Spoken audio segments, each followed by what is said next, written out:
Good morning all the students. Last video में हमने standard 6 Hindi subject का लेसन 3 समझदार नन्ही की कहानी समझी थी और वह एक्सप्लेन भी की हुई थी। उसके बाद हम उस स्टोरी चैप्टर 3 समझदार नन्ही की क्वेश्चन आंसर सोल्व करेंगे। सो आप सब लोग अपनी वर्कबुक में उस स्टोरी के हिसाब से क्वेश्चन के आंसर समझ के लिखने हैं और वो पूरी एक्सरसाइज जो है वो कंप्लीट कर लेनी है चैप्टर 3 की। यहाँ पे है फर्स्ट क्वेश्चन, निम्नलिखित प्रत्येक प्रश्न के उत्तर दिए गए विकल्पों में से सभी विकल्प चुनकर उसका क्रम अक्षर प्रश्न के सामने दिए गए बॉक्स में लिखिए। हमें क्या करना है कि जो क्वेश्चन का आंसर है वो 4 ऑप्शन में से करेक्ट आंसर को चूज करके वो ऑप्शन में आंसर लिखना है। सो हियर द फर्स्ट क्वेश्चन है, बिच्छू को खाली जगह सूझी। बिच्छू को क्या सूझी? तो वो शैतानी सूझी उसको। यहाँ पे ऑप्शन आएगा सी, बिच्छू को शैतानी सूझी। देन द सेकंड क्वेश्चन है, बिच्छू अपनी गंदी आदत का खाली जगह था। बिच्छू अपनी गंदी आदत का खाली जगह था, गंदी आदत का गुलाम था। ऑप्शन आएगा बी। देन थर्ड क्वेश्चन, बिच्छू के प्राण पुनः किस में पड़ गए? बिच्छू के प्राण पुनः संकट में पड़ गए। Option C.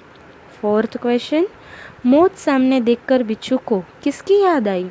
मौत सामने देखकर बिच्छू को नन्ही की याद आ गई। Option D. उसके बाद फिफ्थ, बिच्छू ने किसे डंक न मारने का वचन दिया? बिच्छू ने निर्दोष को, किसी भी निर्दोष को वो डंक नहीं मारेगा। So here the answer is D. Then the sixth question, बिच्छू दूसरी बार कहाँ गिरा? बिच्छू दूसरी बार जो है कहाँ पे गिर गया?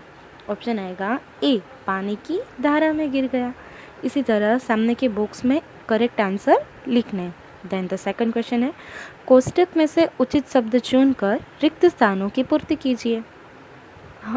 Filling the blanks. ऊपर दिए गए ऑप्शन में से हमको आंसर चूज करके लिखना है। फर्स्ट ब्लैंक्स है, नन्ही ने बिच्छू की खाली जगह पुकार सुन ली। नन्ही ने बिच्छू की करुण पुकार सुन ली। ऑप्शन ऊपर में से हमको चूज करके लिखना है। देन द सेकंड ब्लैंक्स है, बिच्छू खाली जगह में फंस गया। बिच्छू कहाँ पे फंस गया था? दलदल में। देन थर्ड ब्लैंक्स, डंक मारना बिच्छू का क्या था? स्वभाव था। डंक मारना बिच्छू का स्वभाव है। देन द फोर्थ ब्लैंक्स, मैं बिच्छू की खाली जगह आदत छुड़ाकर रहूँगी। नन्ही ने क्या डिसाइड किया था? बिच्छू की गंदी आदत छुड़ाकर रहूँगी। देन द थर्ड क्वेश्चन है जो पूरा, वो है सही वाक्यांश को चुनकर विधानों को पूर्ण कीजिए। हाफ सेंटेंस हमको दिया गया, उसी को कंप्लीट करना है जो नीचे दिए गए 4 ऑप्शन में से चूज करके। फर्स्ट सेंटेंस है, नन्ही ने बिच्छू को बचाया क्योंकि नन्ही ने बिच्छू को क्यों बचाया? क्योंकि उसे बिच्छू पर दया आ गई थी। Option B. इसी तरह हमें सेंटेंस को है वो कंप्लीट करना है।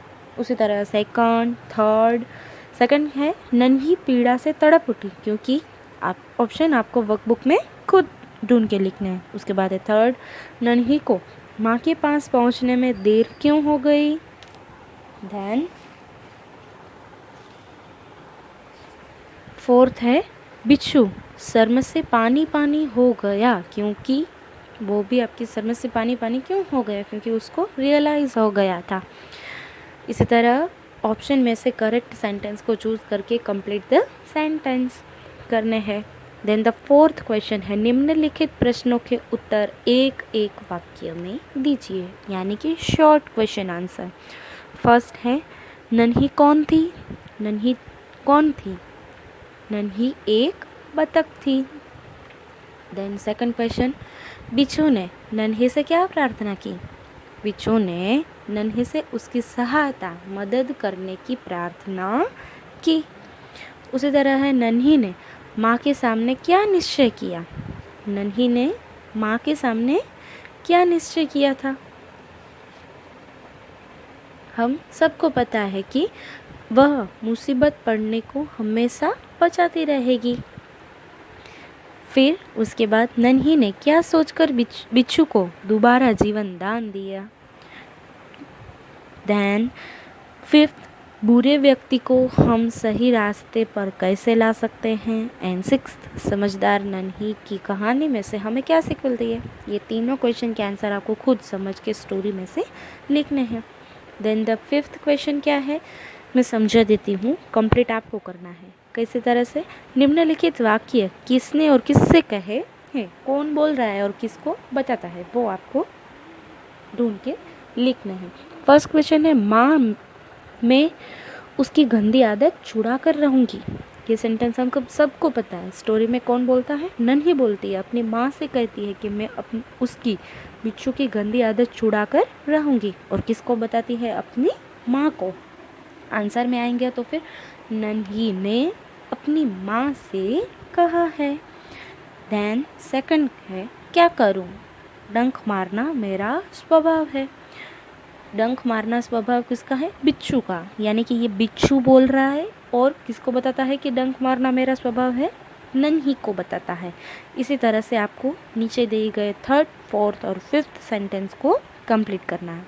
उसके बाद सिक्स्थ एक्सरसाइज है कि घटनाओं को उनके क्रम के अनुसार लिखिए। कौन सी घटना फर्स्ट स्टोरी में बताई गई है वो तो हम स्टोरी में से आसानी से ढूंढ सकते हैं। कैसे ढूंढेंगे? फर्स्ट हमें क्वेश्चन सब रीड करना है।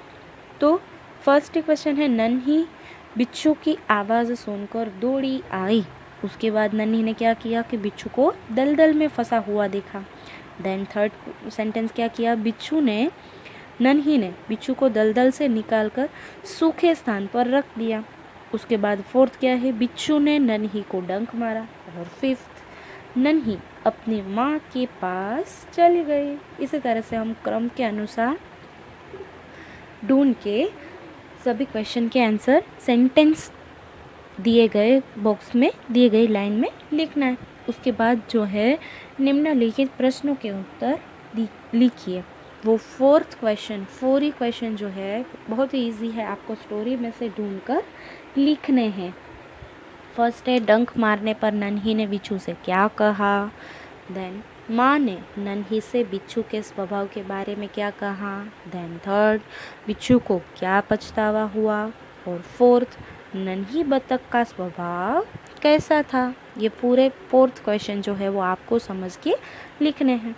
देन निम्नलिखित एथ क्वेश्चन में है, निम्नलिखित शब्दों में समानार्थी शब्द लिखिए, यानी कि सिमिलर वर्ड को लिखना है स्टोरी में से। फर्स्ट है नदी, नदी का सिमिलर क्या होता है? सरिता।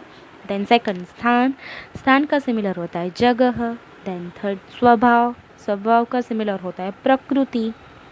मुसीबत यानी कि संकट। प्रसन्न यानी कि खुश।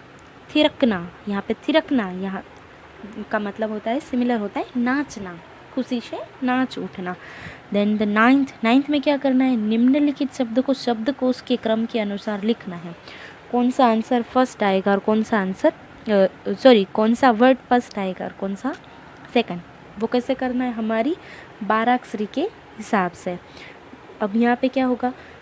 शब्द दी गई है बिच्छू, नदी, शैतानी, डंक और मुसीबत। तो ऑब्वियसली ड जो है वो सबसे पहले आएगा यहाँ पे। तो डंक, उसके बाद नदी, उसके बाद बिच्छू, उसके बाद मुसीबत और उसके बाद शैतानी।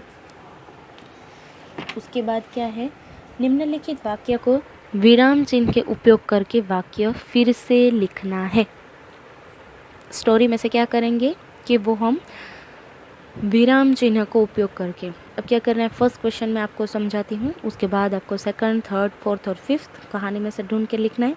क्या है? फर्स्ट है, बिच्छू बोला, नन्ही बहन आज तुम जीत गई।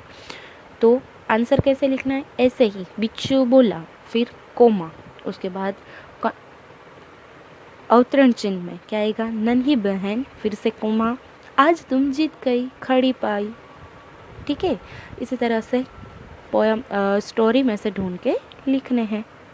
विराम चिन्ह का उपयोग करके हम जहाँ पे बोलने में रुकते हैं वहाँ पे कोमा, फिर इन्वर्टेड कोमा में सेंटेंस पूरा जो लिखना है। Then the 11th last question है, निम्नलिखित मुहावरे का अर्थ जो है वो लिखकर उनका वाक्य में प्रयोग कीजिए। फर्स्ट मुहावरा क्या है, अनसुनी करना। यहाँ पे मैं क्या करूँगी, इसकी आपको मुहावरे का अर्थ बता देती हूँ, उसके बाद आपको उसी मुहावरे के अर्थ का वाक्य में प्रयोग करके लिखना है, मेक द सेंटेंस। फर्स्ट है अनसुनी करना। अनसुनी करना का मतलब होगा ध्यान न देना, हमारे लैंग्वेज में कहे तो इग्नोर टाइप करना। देन द शर्म से पानी पानी होना, बहुत ही लज्जित होना, उसका अर्थ आएगा बहुत ही लज्जित होना। देन थर्ड राह दिखाना।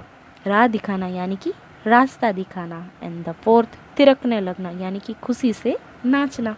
सो स्टूडेंट्स, यहाँ पे हमारी वर्कबुक की एक्सरसाइज यूनिट 3 की समझदार नन्ही की कंप्लीट होती है। नेक्स्ट वीडियो में हम गिनती 4th चैप्टर है वहाँ से शुरुआत करेंगे। Thank you.